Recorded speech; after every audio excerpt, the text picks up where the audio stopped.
All right, how's everyone doing this morning? Good.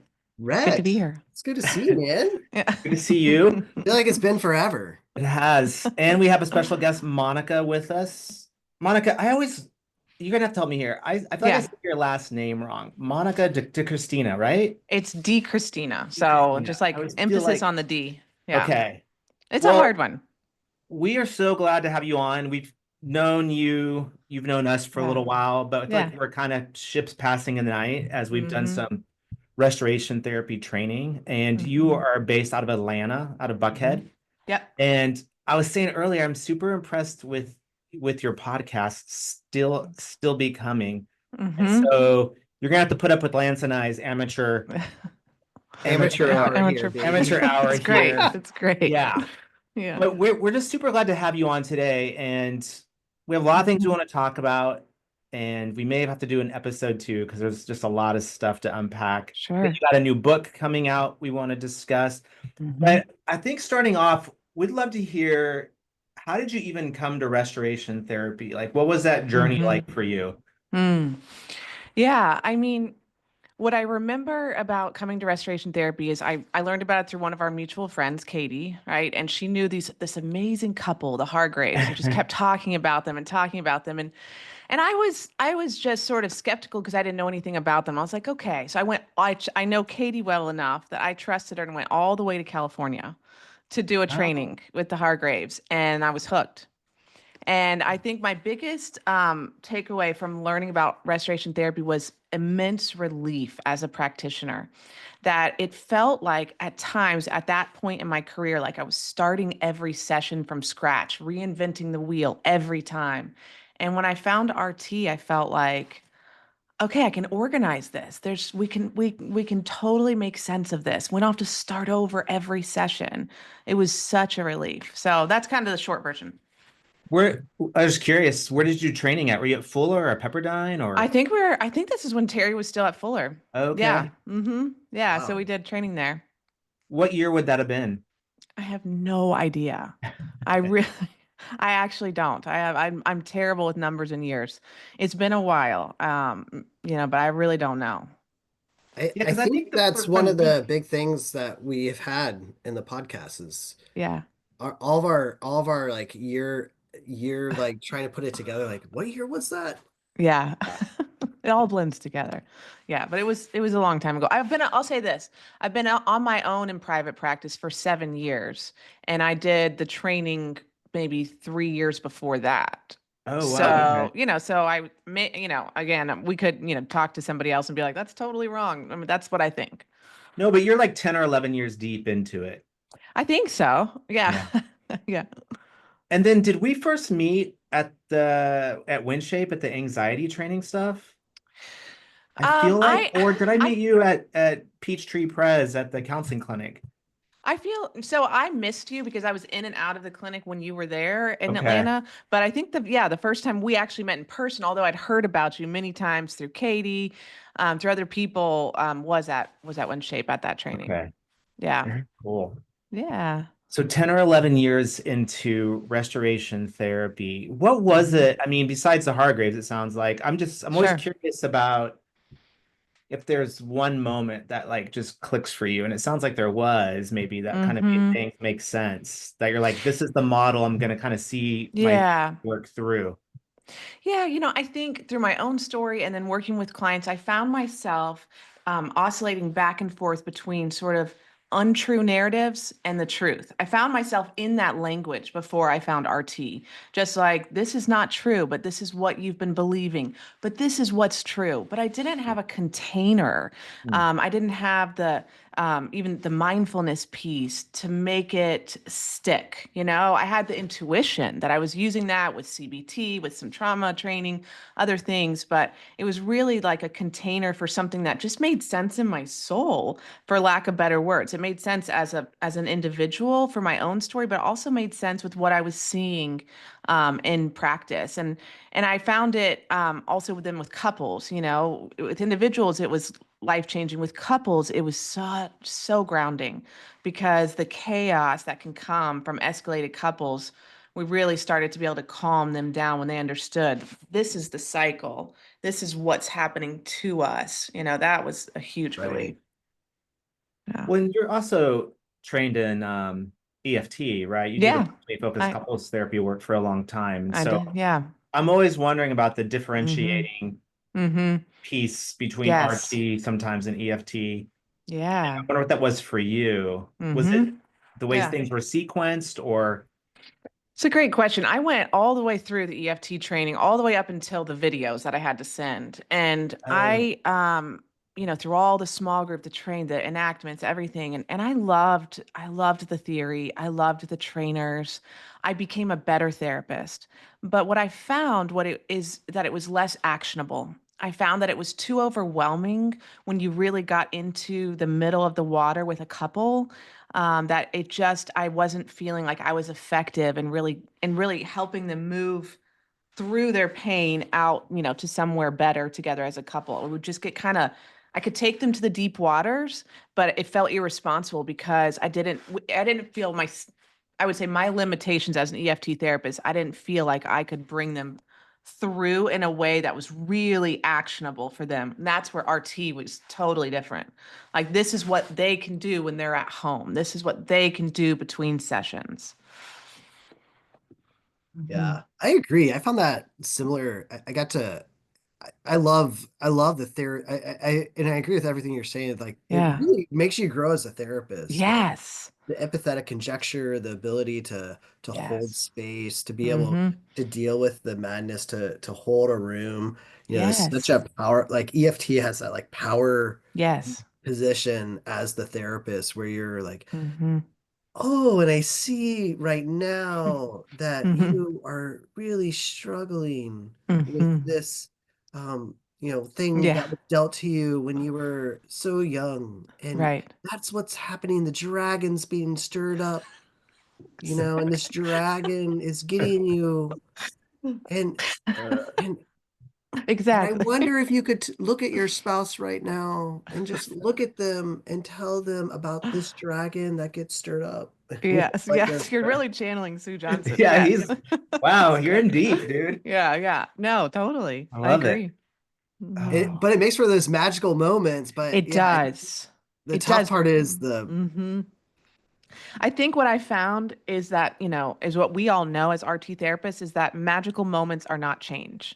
And magical moments are awesome, right? And they can be a life-changing moment, but they don't turn into a healthier couple, someone who really believes the truth about themselves, right? I mean, and maybe there are EFT therapists that can pull that off. I'm sure there are. I just was not one of them. And that's where RT felt really much more accessible. no. Yeah. what do you think's like the growing edge for you right now as like an RT therapist? Because Sure. we talk about when we go hang out as a group, there's always Mm-hmm. things like, at least for me personally, I feel inadequate about watching people work in the room Yes. sometimes, and I'm like, oh, Totally. I need to Yeah. go home and work on this more. Is there Yeah. something that you find yourself working on right now in Mm-hmm. your own practice of RT? For sure. There's two things. One is getting up out of my chair, and when I got home from the RT conference, I was like, here we go. And I did it. I had a couple swaying. I had two pieces of paper, the truth and the pain cycle. And it's just, I prefer sitting down, I'm just more comfortable. So that is a huge growing edge that every time I go to a training or see Terry do anything or any RT therapist, I'm like, okay, got to get up. And so that's the biggest one. The second is Terry's opening remarks about practicing, right? The 4 steps. Mhm. What I find, I don't know about you guys, in your work, and I'd love to hear, is that clients want another new truth. Oftentimes they don't want to hear practicing this will help you be free, right? They kind of want a new insight. They kind of want something a little bit more exciting. And so it's in some ways like parenting that, this is the good hard thing that we have to do next. And it may not sound that great. And I think sort of owning the truth of how practicing is healing, for these clients, I think is something that I have to continue to grow in. Like, let's go back and let's keep practicing this. Yeah, I totally agree with you. I think it is hard, like, to be a one-trick pony Yeah. Mm-hmm.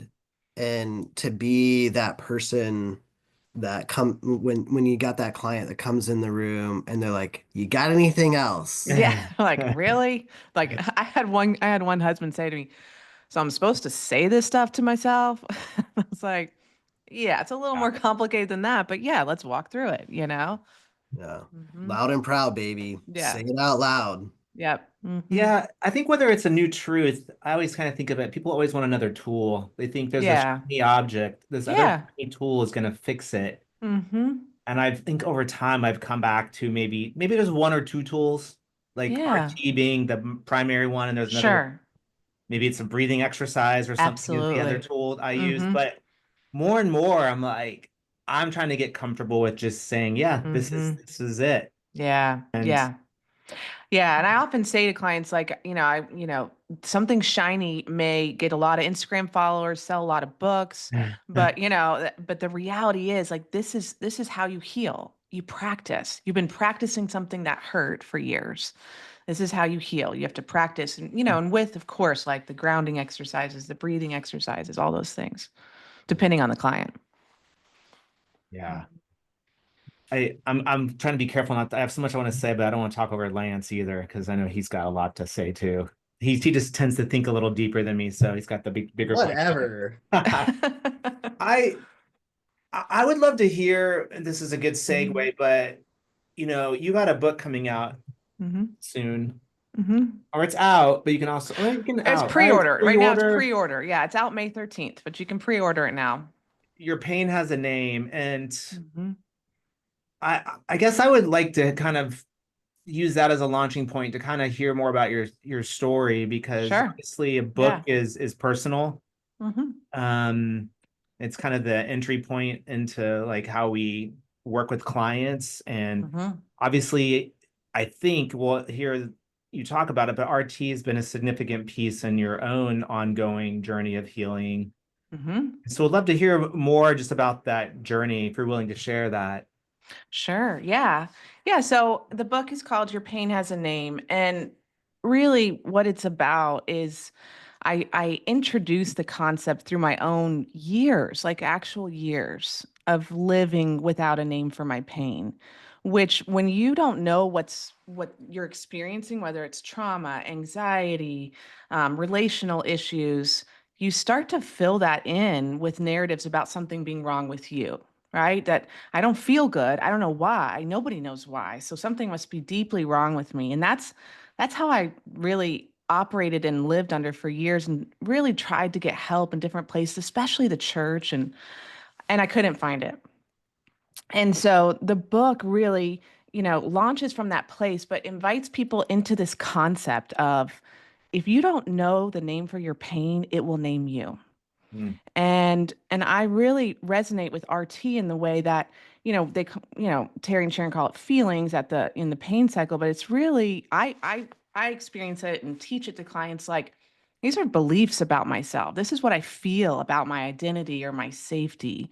Yeah. And so that's where it merges for me, is when I'm helping people find a name for their pain, I'm helping them understand, what have you walked around believing for years? Can we name that together? What actually happened? And then what did you conclude? And with that, what do you do when you feel that way? And that's how it all plays into RT. Yeah. I I found your book so compelling. Like, I haven't made it all the way through, confession to Yeah. everybody. So I'm waiting for the amazing conclusion. Yeah. No, Um, and it's still on my queue of books Yeah. I'm working my way through. So Yeah.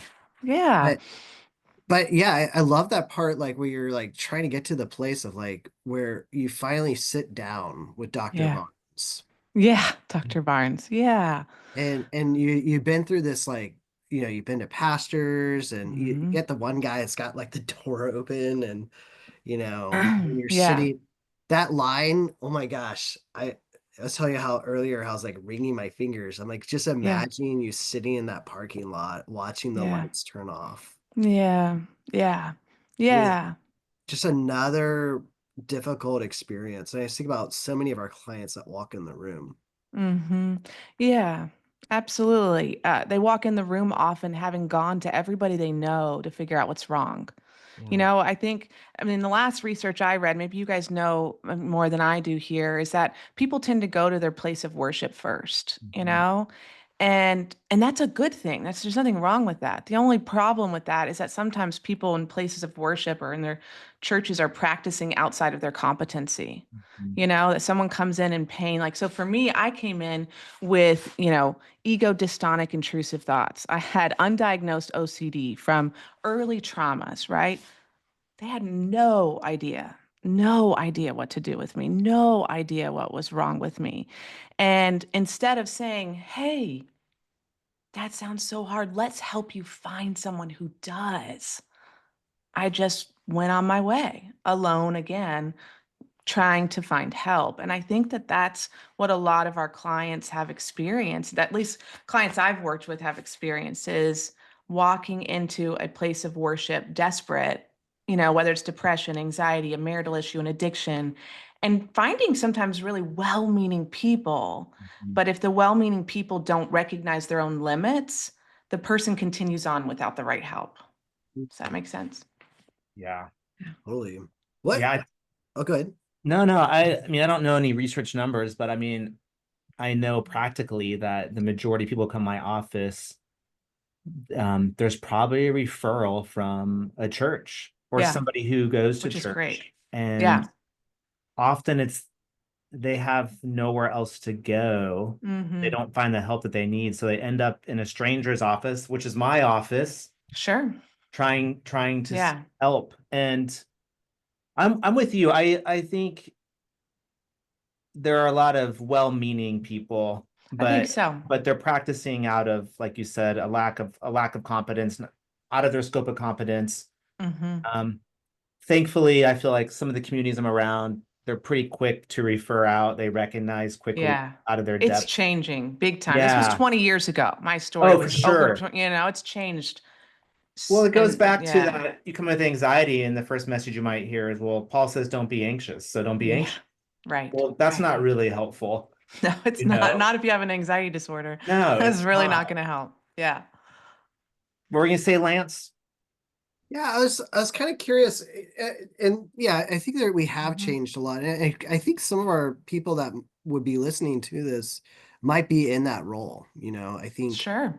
Yeah. um the you have this section on dismissing versus listening, Hmm. and like I think what you experienced with the church was a lot of dismissing or just not Yeah. holding what you had right. I'm wondering like if you could like really speak to maybe some pastors that might be listening to this Hmm. or people that may have misheld people's pain.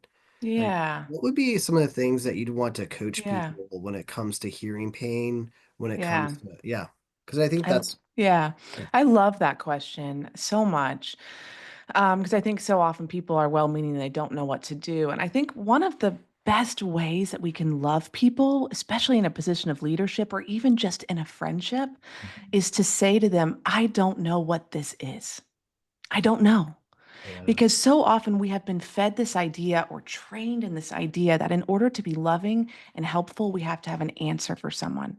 And the reality is, humans and pain are so complex. We know that from our work. It's so complex.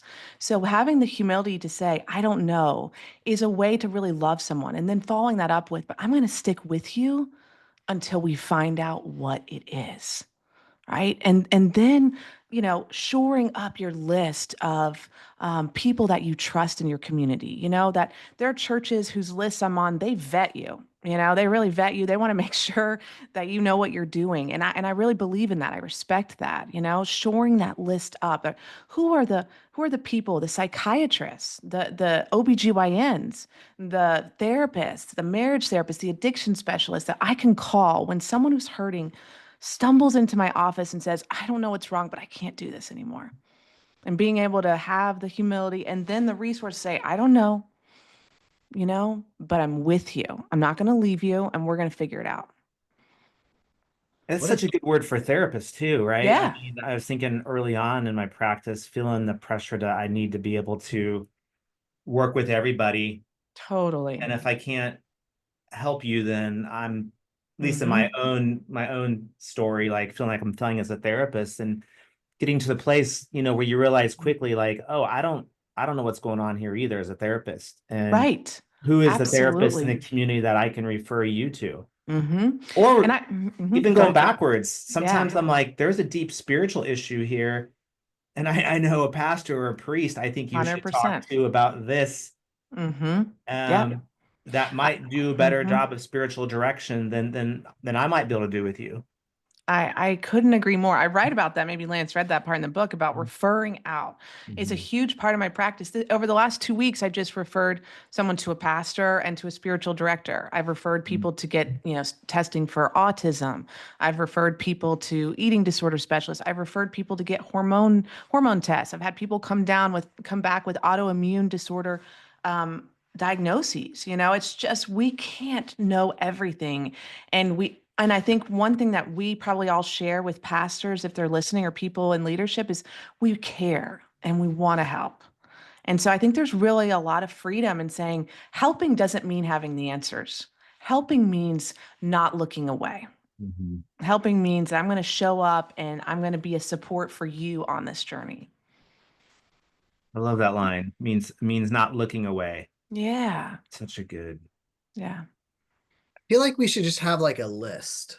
Mm-hmm. Like maybe we could add this to the RT dialogue. Like Substack this, page. yeah, just to say, not like make your own list type thing, but here are Yeah. the people to think about in your Yeah. Mm-hmm. community. Yeah. Like, are you connected? Do you have a dietitian? Do you have Right. do you have who's the Mm-hmm. pastor, who's the priest, Mm-hmm. who's the hospice, that person, so many clients where their parents are getting really old and Yeah.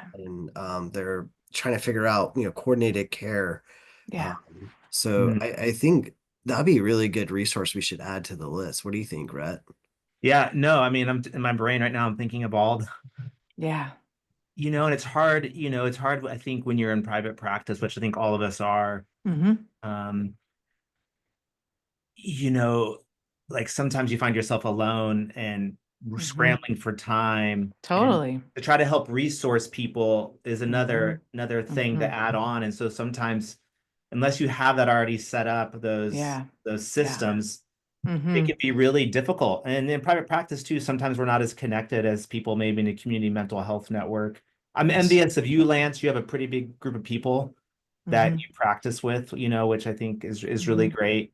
And I mean, the field is changing a lot. I think there's Mm-hmm. more specialized areas that we can refer out to. Mm-hmm. Um, Mm-hmm. Yeah, for sure. Sometimes I worry too. I don't know if you two ever experienced this, is when you start listing all the things that they might need to do, you start in your head thinking about maybe the cost Mm-hmm. of that, whether it's Yeah. finances or time or Mm-hmm. energy. And Yes. so then I feel like, oh, maybe I can just help them with everything right here in my office. Mm-hmm. I don't want to Mm-hmm. have them running Yeah. around. Yeah. But then I can't. Yeah. And I find Yeah. that bind sometimes. Yeah, it's a real bind, and I think it's a really important one that we name, right? Is that sometimes people need help that they can't afford, and so that's got to be a part of the conversation, and yeah, that's really real. Mm-hmm. Yeah, man, we got to figure out the economics, man. Mm-hmm. If we could just help more people Mm-hmm. in a more efficient Mm-hmm. way, man, that would be Mm-hmm. so Yeah. powerful. I will say, being in private practice, one thing that does help is I have a network of therapists where we just text. I need a referral for this. Yeah. I need a male addiction specialist this week. Anybody know one? I need, Yeah. and that really helps because, just kind of, and we just fire off. This person's great. I know this person, that really can help. If you just have even two or three other, therapists, or two or three other pastors, that you trust their judgment, and then you can just, have that and really support each other in that. Yeah, I think we're all fortunate on this in this podcast here. I think we all have a pretty good community, but it made me Mm-hmm. think more about what's gathered us here is being part of the restoration therapy Mm-hmm. community. Mm-hmm. And um I'm curious, this is for both of you, because Mm-hmm. it's been really important in my own journey. after I found myself kind of isolated and alone to come back to this community and um I don't know, just resonate deeply with people and the work that they do and the different places they're doing it. And I'm curious for both of you, what is it about RT, the community itself, that has been really impactful for both of you, that keeps you coming back to it? That's good. You want to go first, Lance? Oh man. I mean, first off, the gift of Terry and Sharon Hargrave, I think, when I was really young, going through all of the, uh, you know, process of becoming a therapist, just their authenticity of, Yeah. being available, Mm-hmm. in difficult moments, that and always guiding me back to the model. Like this isn't a thing that we give to people. This is a thing that we live and we breathe. That's right. Um, and um, and now as I've kind of grown in my own like practice and to where it is, to be that for my teammates has been that gift that, this is something that is true and real. Mm-hmm. And to have someone that can put their arm on your shoulder, Mm-hmm. and hold you there just for a minute and say, Lance, what truth do you need to know right now? Mm. Um, Nothing like that will mess me up. Versus, there's one other thing that will mess me up Yeah. more. Oh. And I hate it when they tell me this, and my team is really good about this. When I'm really mad about a client, Mm-hmm. this, rarely happens. Yes. But when I'm really mad about a client and my one of my teammates will look at me and they'll be like, I wonder what pain they're in, Lance. And I'm like, dang Dang. it. Yeah. I don't Right. want to have Yeah. compassion. I just want to Yeah. be mad. Yeah. Yeah. It's It's that good. Yeah. constant return for me to say, Mm-hmm. you know what? Mm-hmm. These are humans in front of us and Mm-hmm. we get to care for them. We get to love on them. Mm-hmm. So and to have that accountability structure built in. It's So good. It's yeah. good. Yeah. Yeah, I would say, I mean, one of the things that keeps me coming back, there's probably, one thing that's sort of personal, one thing that's more clinical. I think the personal piece is the warmth. It Hmm. therapists can be weird. I mean, it can be just a strange world, sometimes. And I went to an online trauma research conference or something, and it was just one of the worst things I've ever seen. I learned nothing. I spent a lot of money and hours, and I just learned nothing. And there's sort of this removal of warmth and humanity that I never Hmm. experienced with RT, and so that's one thing I just feel like you're welcome here. We're all on the same team. There Yeah. aren't any, there are experts, but they act like humans, and it's just so warm. And I love that.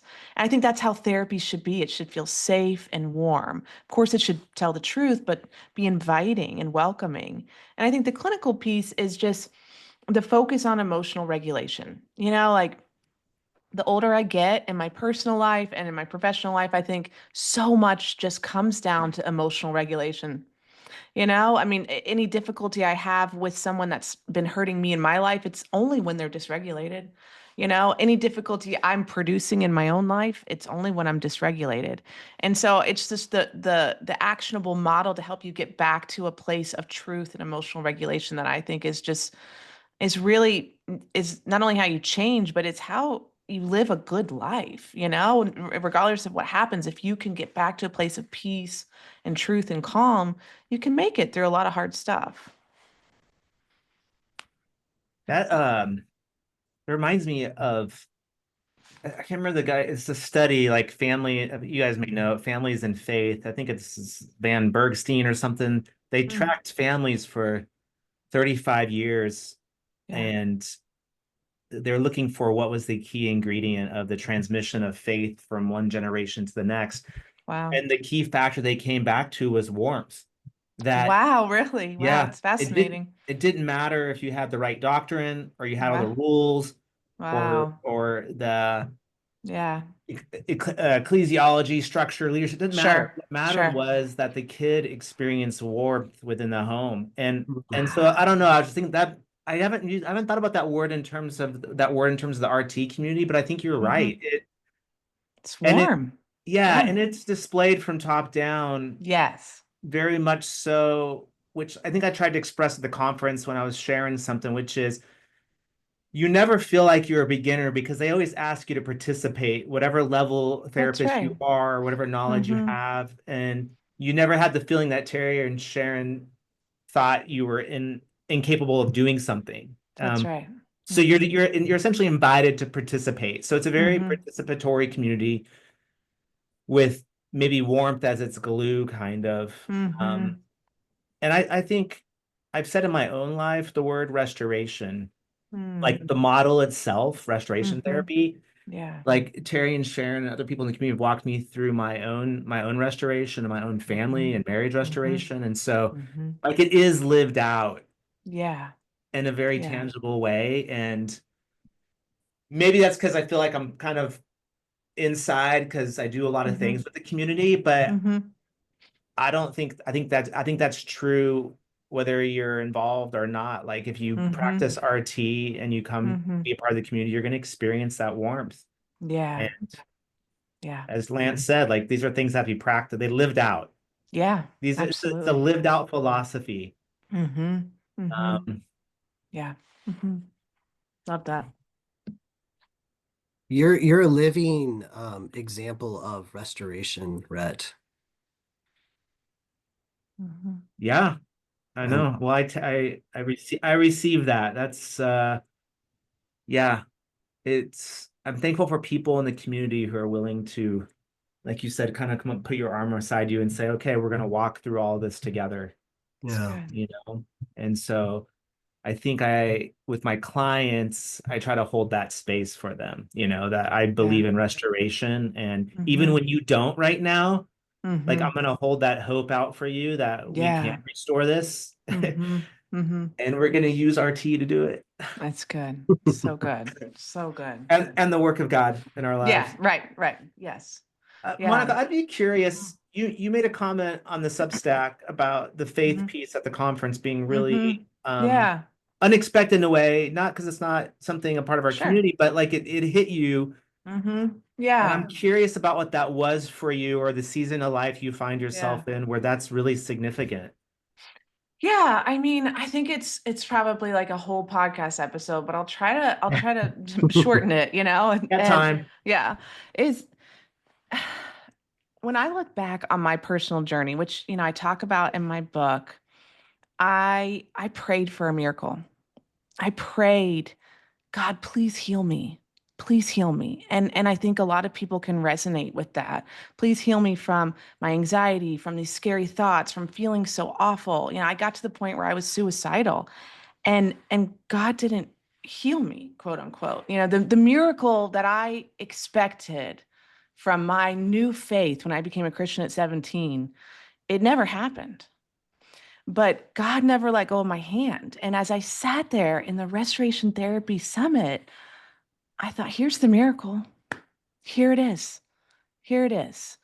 God did heal me, and walked me through by bringing me into a calling Mm. where I not only, ran towards and dismantled the own lies in my own life, but the lies in other people's lives, and it's just it's so powerful for me personally and professionally to sit with the idea of God's power and the Jesus I know and healing in this way in mental health. It's so compelling and it's so needed.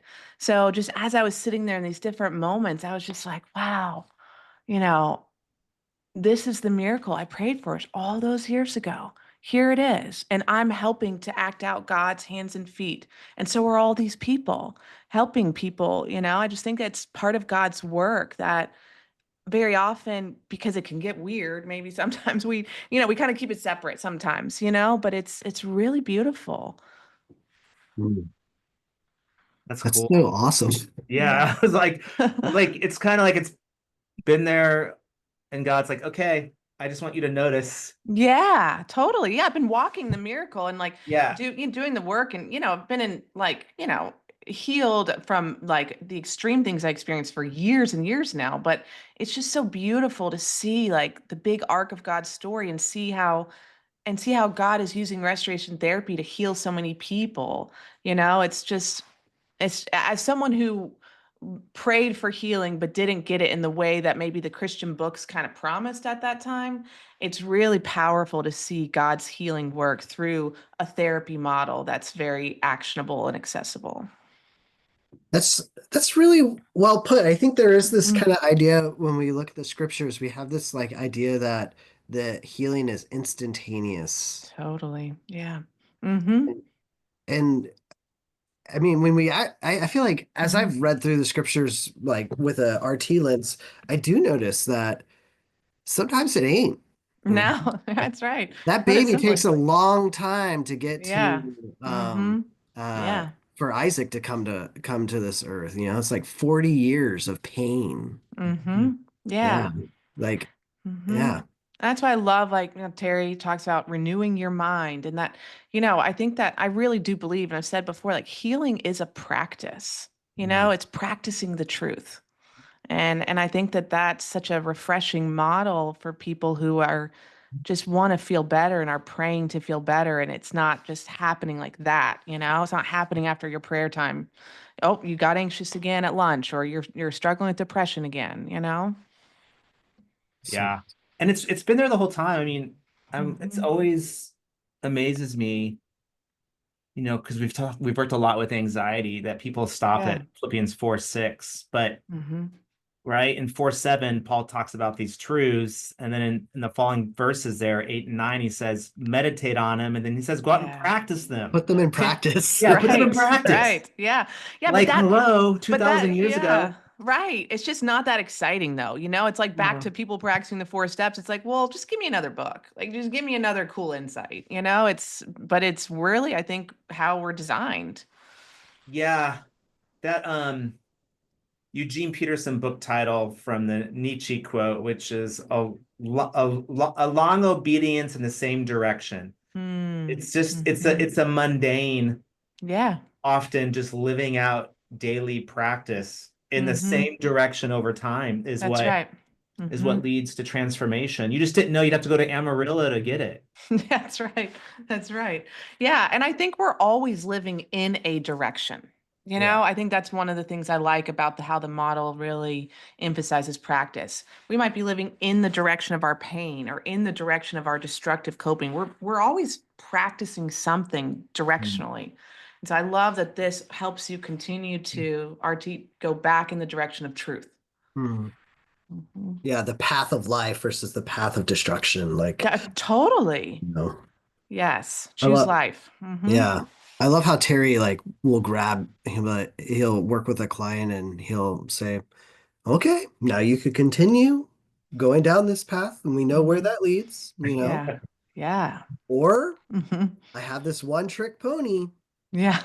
to take you another direction. What would you Yeah. like? Yeah. It's a good impression. Yeah, too much Yeah. time with that guy, Yeah. but not You enough. Right. Right. Yeah. yeah, you got Sue Johnson down very well, Terry Hargrove. Hmm. I mean, Yeah. Yeah. I miss take my your calling. could do your own stand-up show. It'd be very niche, but Yeah. Only therapists would get it. Yeah. that's right. It's the Yeah. I therapy comedy gig. Yeah. oh, can I Yeah. ask you about the word calling intentionally? Because Hmm. as I'm sitting here, I'm thinking you two have may read this book. Have you read Parker Palmer's book, Let Your Life Speak?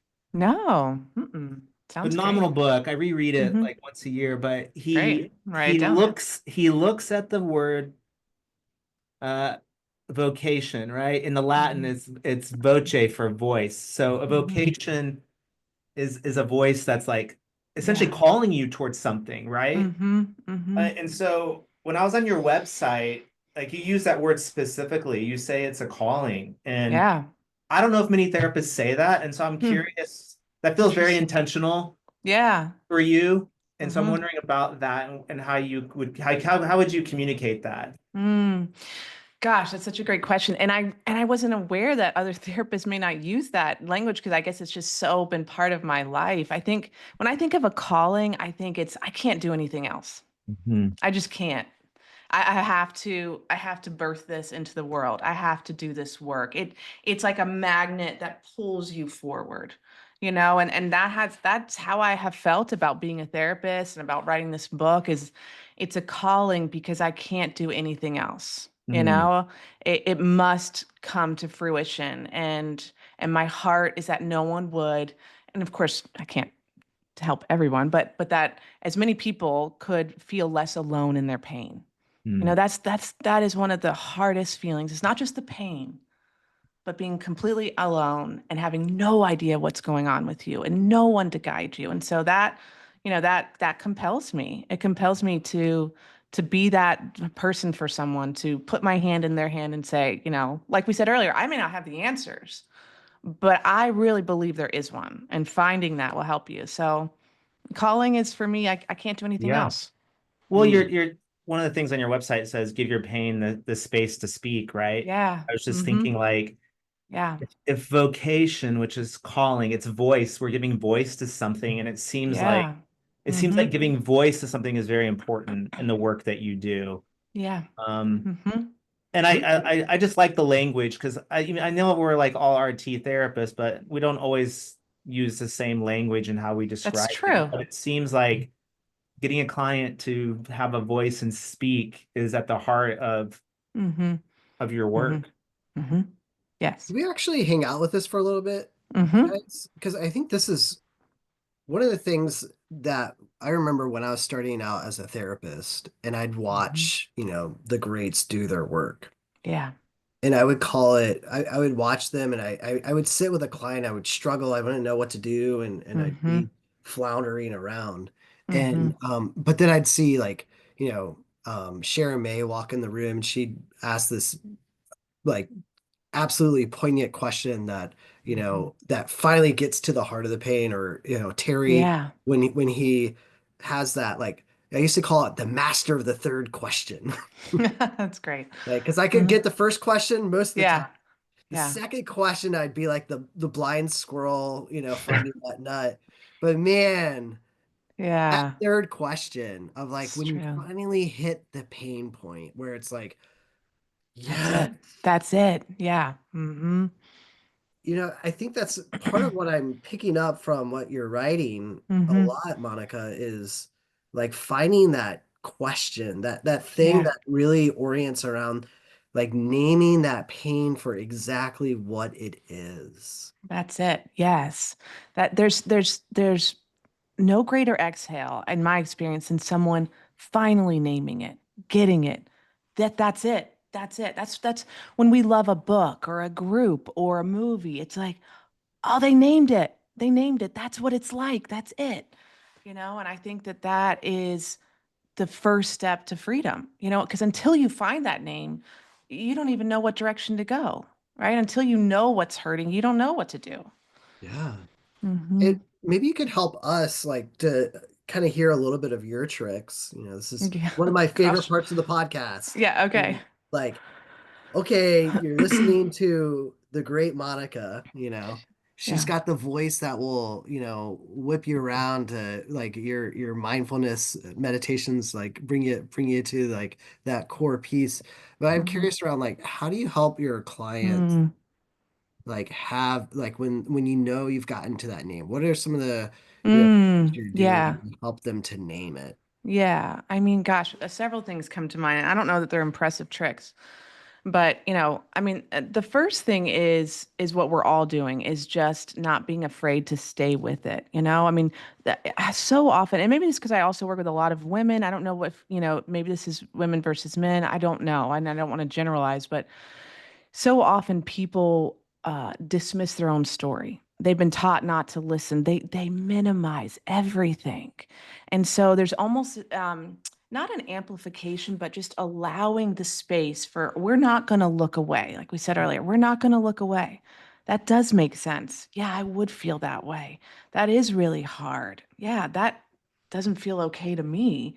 Being a full human back to their humanity and making space for that. And then I often, one of the things that a lot of clients seem to resonate with is when we're trying to name maybe the beliefs they have or the feelings, as we talk a lot about I'm like the noise machine in the hall. I'm like, let's just be quiet and listen to it, because very often we forget it's there. But that's what these beliefs and these feelings are like all the time. I'm inadequate. I'm not enough. I'm unlovable. Something's wrong with me. They're always there, right? Or, when you drive home from a work meeting or from a dinner party, it's finally quiet. You had a weird conversation. What comes for you? What comes for you? And that, listening to that really helps people, I find, or whatever specific for their life, helps them hear that thing that we can't hear. Remember those magic eye posters in the mall kiosks? Yeah. I always think about those, and that's why I say to clients a lot, it's like, you have to look just right. It's always there, the name for your pain. It's always there, the feelings that you're believing. But you have to just let your eyes relax enough and look in the right way to see it. And then boom, once you see it, you can't unsee it. And then you start to make sense. And so I think that's a really big thing I emphasize too a lot in my work is I've never met someone who doesn't make sense. Like what they're doing may be destructive, but they make sense. And I think that that's a relief for people that, Yeah. okay, I make sense. So those are Yeah. things that come to mind. Yeah, I like that. So what I'm hearing from you is number one, like, don't let them move from it. Yeah. Yeah. Which I think, Don't look away. Don't look yeah, away. let's Yeah. let's hang out there. And Mm-hmm. then like almost stop the moment, Mm-hmm. slow it down and Mm-hmm. force them to listen. Yeah. That's Yeah. so great. Mm-hmm. That's a Mm-hmm. great metaphor because even in my office right now, they Mm-hmm. they pipe in these white noise Yeah. for the office so that kind of keep the loudness down. And Mm-hmm. that is the soundtrack that's on all day. Yeah. Like I talk about the tape, but Yeah. depending on how old the client is, they'll get that Right. or not. Right. Yeah. But yeah, it is that noise machine in the hallway that's just on all day. You can't even notice Mm-hmm. it. Yeah. Yeah. Until you I'm gonna stop and use say, yeah. that. Yeah. And it's a relief sometimes people realize like, wow, I am walking around all the time thinking I'm bad or thinking I'm inadequate. When they really stop to listen, it's like, wow, every time I, volunteer for something or go up for a job promotion, I'm thinking I'm not worthy. They start to hear it. And I think that's so freeing. Mm. Hmm. Yeah, and I think this the other so I love that. And you kind of Hmm. differentiate like this idea of like there's something wrong with me Yeah. versus this like Hmm. the undercurrent. Like Yeah. how can you like any I think Hmm. there's a I can't remember exactly where Yeah. Yeah. I was trying to do my due diligence.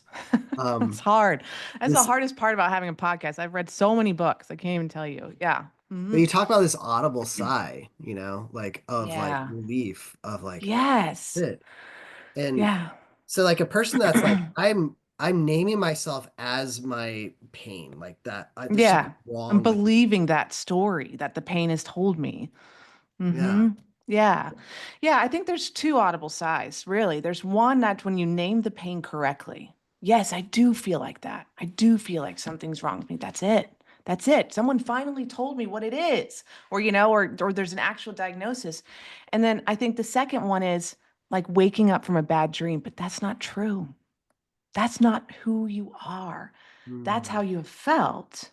But that is not actually the truth of who God made you to be. That is a second sigh. That is like the biggest relief. So validation and naming it, and that's the only way you get to the truth is by figuring out what was not true. so Hmm. good. Yeah. What do you think? Because I guess I don't want to make an assumption here, but you probably work with a lot of people of faith backgrounds. I do. I work, yeah, I think I see, I wouldn't venture now. I'm not great with numbers, as we know from earlier discussions about years. Yes, I do work with a lot of people of faith. A lot of Well, people and this not doesn't also. have Yeah. to Yeah. apply Yeah. just to them, but I Yeah. think one of the biggest challenges people can pretty readily, I mean, if you allow them to sit in it, like you said, and not look away, Yeah. they can Yeah. name their pain Mm-hmm. and they can identify how they cope. It is a Mm-hmm. really hard shift to move into your truth. And Yes. I find as a Christian to actually believe it, because we believe a lot of like cliche, like, oh, okay, I know that God loves me. Yeah. I know that I have worth. But Yeah. it's stuck up Yeah. here, really. Totally. Yeah. It's not, Mm-hmm. and maybe that's the practice piece, just embody it to move it from Mm-hmm. head to heart. But I'm wondering if Mm-hmm. in the room, is there something Mm-hmm. you come back to time and time again to help them make that Yeah. shift in their experience? Yeah. Yeah, I mean, one thing that comes to mind is helping them embody it. And what I mean by that is, that sure there's embodied things in the room that you can practice, but even more specifically outside of the room, if you believed you were worthy enough to be friends with that person, wouldn't you text them? Mm, So you're acting out the truth. yeah, I may not feel it and I'm really trying to practice the truth, but the truth is I am worthy, so I'm going to send the text. yeah, Something as small as that, that I'm afraid that I'll lose everyone in my life if I have a boundary. Well, let's try. Let's see what happens. With care, of course, but practicing living out the truth, I think, is a way for them to then physically experience, wow, this is what it's like to believe I'm worthy of this.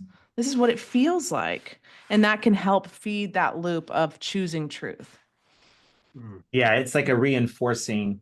Yes. And sometimes people will use the phrase like "fake it till you make it," or something. But Yes. the idea that we Yes. can take a stance and Mm-hmm. do something without Yes. having to fully embody it yet or believe it. Yes. Yes. Yeah. Yeah. It's really embracing it until you feel it, Yeah. or believing it until you feel it. Hmm. Yeah. It's good. Yes.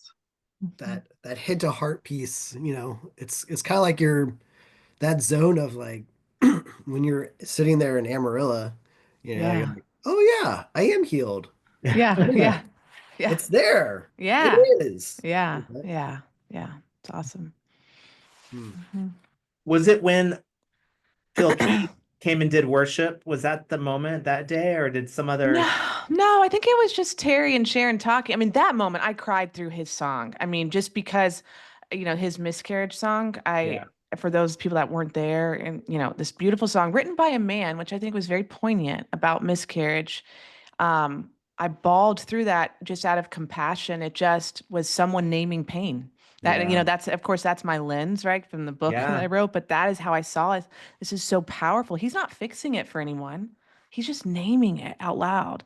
But for me, it was more even just the opening remarks and just sitting through Terry and Sharon and, and then Nicole Zazowski's breakout, just different moments of seeing, wow, this is God's work, Mm. and this is doesn't have to be separate from my faith. Even though I know that intellectually, I just experienced it more. Yeah, love it. Mhm. Yeah. Lance, I feel like I'm watching a video and you got something is percolating inside your head. So Mhm. just go where you're gonna go. That's what I'm encouraging you. Uh, I think you know the beauty of just what we have as believers. I think Mhm.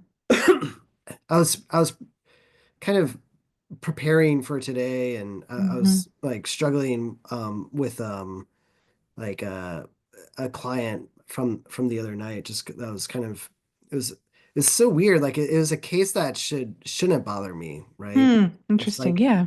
Mhm. and like it woke me up, and like I Mm. really get woken up by a client. But Mhm. man, something happened, and it was like I just couldn't shake it. Mm. And I was just sitting there struggling last night, and I think this comfort, um, this comfort and trusting in is kind of this is what you're seeing in my face, Rhett. I don't know if we'll figure out what we can do with it Yeah. now, Yeah. but like I think this idea of like what we see versus what's really going on. Mm. Mhm. I think that miscarriages song, Mhm. that we see death, uh, Yeah. with the loss of a child, and Mhm. then he poignantly takes this. like horrible experience for anybody who has been Mm-hmm. through it. Mm-hmm. And he turns it and he says, the first light that they saw was the light of heaven, Mm-hmm.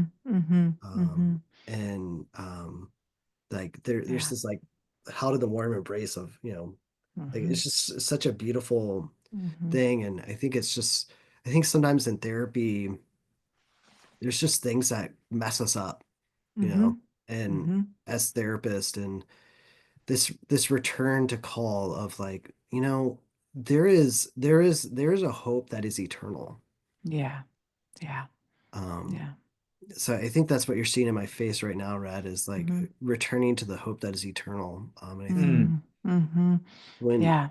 when I'm struggling with a client or whatever, like I Mm-hmm. can return to that hope that is eternal. Mm-hmm. That's good. It's good. I feel a great comfort in a God that's bigger than, than what I'm seeing. We hear a lot, right? And we see a lot. And I think that that idea that even though this is bleak, there's someone bigger here that can help, right? And there is some eternal hope. Mm. Hmm. Yeah, it's good. Yeah, no, you look like you're in contemplation, and so I think I was just Hmm. curious, and Yeah. Lance and I had a professor at Fuller to not we went to Fuller at different times, but Dr. uh, Ray Anderson and did a lot of like integration work. He great. was he was a theologian, but he was a Hmm. theologian on staff that would come into counseling classes and try to get us to like but I was this goes to the RT community. I was thinking he always would tell that story about the demon possessed man who Mm. Jesus heals by sending him off into the herd of swine. Yeah. Mhm. And there's this phrase, it's in Mark and Luke, where they come back, the people, and Hmm. it says they find him sitting by Jesus, clothed and in his right mind, where the Yeah. passage described him as being naked his whole life, Yeah. much. Yeah. And he used to stress on us that it's not that Jesus was carrying around all these clothes, right? Right. It's that the community probably came out and like Mm. clothed him Wow. and tended to his needs. And I don't know, I guess I was thinking about that when you're talking about faith, Lance. And then I'm thinking about the Hmm. RT community, right? Hmm. It's a Hmm. community that tries to clothe people and Hmm. tend to people's needs, and in Hmm. doing so Hmm. encourage us to do the same with clients and the people that Yeah. we Hmm. do life with. It's Um, good. and it's just an example, like, yeah, there's healing right away in that moment, kind of, even though he'd been suffering forever. Yeah. But Jesus, it seems like he allows other people to participate in that healing. There's a It's community that good. has to get involved. Hmm. Um, I so love I'm that. not going anywhere with that. I was just reflecting Yeah, I on love that as you that. were sharing. Hmm. So I true.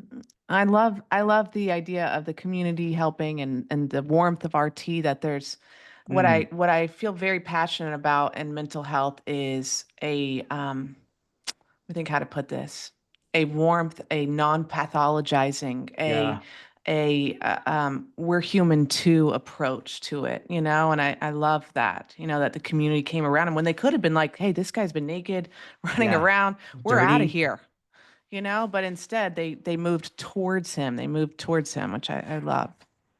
Yeah, you're back to that language again of kind of Hmm. like not looking away, moving towards people, Yeah. um, Yeah. and Mhm. warmth. Yeah. Hmm. You can be the Yeah. best therapist in the world, but if people come in your room and don't experience warmth, I don't think they'll be back. No. Yeah. And I don't think they'll heal as deeply as they could with that sense of emotional safety. Hmm. Mm. What Yeah. I'm curious, Monica, what you do to Hmm. for yourself, maybe Hmm. to be the type of therapist that is able to show up and exude warmth and the ability Mm. to be with people and not look away. Like I'm wondering Hmm. over the years if there's any specific practices or Hmm. things that have been helpful for you that you try to do. Yeah. Yeah. I mean, I'm sure there's several, but what comes to mind first is never forgetting what it's like to be the one in the client chair. Never forgetting what it's like to be the one hurting, in need, unsure, with questions, looking to someone because for better or worse, there can be that sort of power differential, which we have to be really careful with. And you're looking to someone for help. And so Mhm. I think that warmth and just being a genuine, loving, welcoming human, I think is something that goes a long way, right? And so that would be the main thing. That's just never forgetting what it's like. I think most of us that practice therapy have had our own journey or been to therapy or, had some sort of experience like that, even though it may all be different. So remembering what it's like. Hmm. Hmm. Yeah. Got to remember. Mm-hmm. Mm-hmm. Yeah, because we can get busy. We can get, overly clinical. We can get overly scheduled, you know? We can get burned out, right? It's just normal. Mhm. And then we can miss the person in front of us and see them more as a project rather than a person. Hmm. Yeah. I I gotta do a little tie right here. I want to do a weave Yeah. because this is so good. I when you were talking about the demoniac, I Mhm. was thinking about this whole passage and even your book and Mm-hmm. like remembering what it's like, and I love in the passage it talks about how like they were trying to subdue him, right? Yeah. They're trying to take him down. They're like, stop it, Mm-hmm. stop it, stop it. Nobody could Mm-hmm. do it, right? Yeah. But Jesus asked this question to him. He Mm. says, "What is your name?" Whoa. Wow, I just got chills. Whoa. Gonna drop my mic right here. What is Wow. your name? Oh. Wow. And once it is named like Legion, Yeah. right, then they start like begging to Jesus. And Mm-hmm. I just think that's so fascinating that It is Mm. fascinating. if we just slow it down, instead of Yeah. fighting it so hard, Mm-hmm. you talk about Mm-hmm. holding space and Yeah. all of the like, what Yeah. is your name? Yeah. That's good. And Wow. That's just so that, powerful, Lance. Yeah. Yeah, I'm gonna be thinking about that Mm-hmm. for a mm, Mm-hmm. while. Mm-hmm. Yeah. Yeah. oh, And not to tie it too much, but, you know, before Jesus asked the name of the demons, like what we all saw was, well, this guy is out of his mind, yeah. right? And it Mm. turns out that there was a reason, there was a name, there was something happening inside of him, which I think we can extrapolate to the work that we do. Mm, Hmm. oh, Yeah, it's good. Yeah, I'll have to sit on it for a while, but there's a lot of importance, it sounds like, around like speaking and naming things, giving a voice to things. Hmm. Hmm. Um, Hmm. being and clothed. yeah, Always. Yeah. yeah. Well, and allowing the client to give voice and to speak and to name and not, Hmm. we can Hmm. help them, but Hmm. in that passage, Jesus asked that he asked specifically for him, like, what's his name? He didn't come in and say, you are this or you are that. Like, what That's is your right. name? And there's like an empowering Hmm. there, Hmm. for him to speak as, Hmm.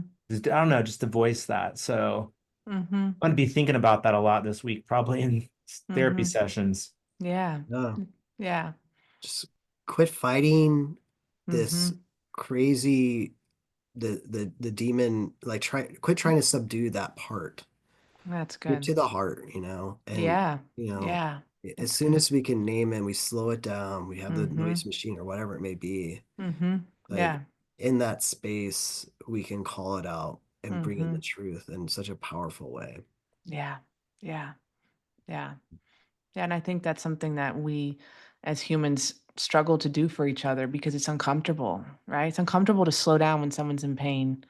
You want to relieve it. It's not a bad urge to want to relieve someone's pain, right? But sometimes we go too fast. Hmm. Yeah, it's good. I'd be curious not to be the bring up the bad news, but as we wind down here, because Yeah. I know all of us are not full-time podcasters. We have to see, Yes, we get to work with clients. We have the that's right. privilege to work with clients. I'm in our remaining like time together, 5 or 6 minutes. I'm wondering, Monica, is there anything you just want to share that's really important? You talked about the audience being, could be us as practitioners or people Mm-hmm. listening who are clients, some Mm-hmm. people who might read your book. I'm wondering what anything you want to Mm-hmm. share with them that has just been on your Mm-hmm. heart. Mm. Yeah, I mean, what comes to mind first is just that you're not alone. I think that's one of the biggest things that people in pain need to know and people that are helping them, right? Is you're not alone. I think that that can be one of the most painful parts of suffering, and what often keeps people stuck and what feeds the narratives that something is wrong with them is that they're alone in their pain. And so that they're not alone, even if they don't know what's going on. And then for practitioners, that you're not alone, right? Which is why I love what you guys are doing with creating so much connection, right? Is that we really need each other, not just to learn, but um, to keep the energy for the really good work that we're doing. Yeah. Hmm. There's this Yeah. famous quote by C.S. Lewis. He says something like, friendship is born at the moment that another person says to you, what? You too? I thought I was the only one, or something Yes. like Yeah. this I love idea, that quote. Yeah. idea Uh-huh. of, oh, I'm I am not alone in this. Yeah. Yeah. That's good. That's really good. Mm, Hmm. yeah. Yeah. And I'm just so blessed by you today, Monica. Thank you so much for Sure. being with us today and excited to see what happens in the future. And I just, I'm so touched that, there was a person that was able to hear your story. And Yeah. that Hmm. now there is like you carry um that calling now, Hmm. Yeah. and now you get to hear other people's stories, and you are a liberator for Wow. people. So I'm thankful Thank for you. you. Thank you. Thank you for saying that. I really appreciate that. And I really resonate with the idea of being a liberator. I mean, that feels like what I want to help people with. And it was, since Lance has read part of the book, it was a therapist that I was terrified to go to see, that he helped me so much. I thought if I can do one thing in this life, it'd be to help people like he did. So Mm. that's what we're all doing. I just love our field so much. Yeah, Yes. and I would love for people, I mean, your book comes out May 13th, but Yeah. is the best place is Hmm. Amazon, I guess, to pre-order it. Yeah. That's I the link mean, on your page. yeah, you can pre-order it really anywhere. I mean, Yeah. even small bookstores have it, Barnes and Noble, just whoever you want to support, as Yeah. far as booksellers. But yes, pre-order, and it's Your Pain Has a Name. And pre-orders, which, you guys probably already know, I had heard this, but it's really huge for authors. Yeah. So if you want the book, it's best to just go ahead and pre-order it, and you won't get it till May. But yeah, they can find it there. And then I'm just at monicadicristina.com, and same on Instagram, Monica DiCristina with no Yeah, H. and your podcast's still Yeah, becoming, still which you becoming. said maybe you want to pause a little bit to focus on Yeah, I'm gonna writing. take a break. I have a 6-part series where I'm walking people through how to name their pain, kind of describing the book a little bit, getting Cool. in sort of a casual, fun way. But yeah, I'm gonna take a little pause afterwards to, work on a next book. Well, and Uh-oh. this is a call to all the RT community to Yeah, order that book. thanks. And then when it becomes live on Amazon, we need to all leave a Reviews. review for Yes. Thanks for how saying great the that, book Rhett. is. That's important. We'll It is. make sure we rally Yeah. the troops, right, Lance? May 13th, write your review. I'll Yeah. be in Ireland, but I will write a review for you. Great. It'll be a really good one from Ireland, I'm sure. That sounds amazing. Accent and Yeah. all. I'll Yeah. dance a jig. Yeah. Perfect. Add a Well, video. Yeah. thanks for coming on. And Lance, I think we'll do an episode 2 with her at some point, right? Absolutely. We'll dive deep into some things. Yeah. Yeah. I'd love that. I would love that. Thank you guys. It was really a pleasure, and you're fun to talk to. And I love your synergy together. It's really great. Well, So, I was actually, I mean, I'll be honest with you. I texted somebody during our podcast and I said, Mama, we're on with Monica. She's got such great energy. I love this. oh, It was another thanks. person in the RT community. And Yeah. I Oh, was I like, oh appreciate yeah. that. So it's been a lot of Awesome. fun. So thank you Yeah. for coming on, and we'll look forward to connecting soon. Everyone take care. Okay. Cheers. Bye. Thank Cheers. you. Bye.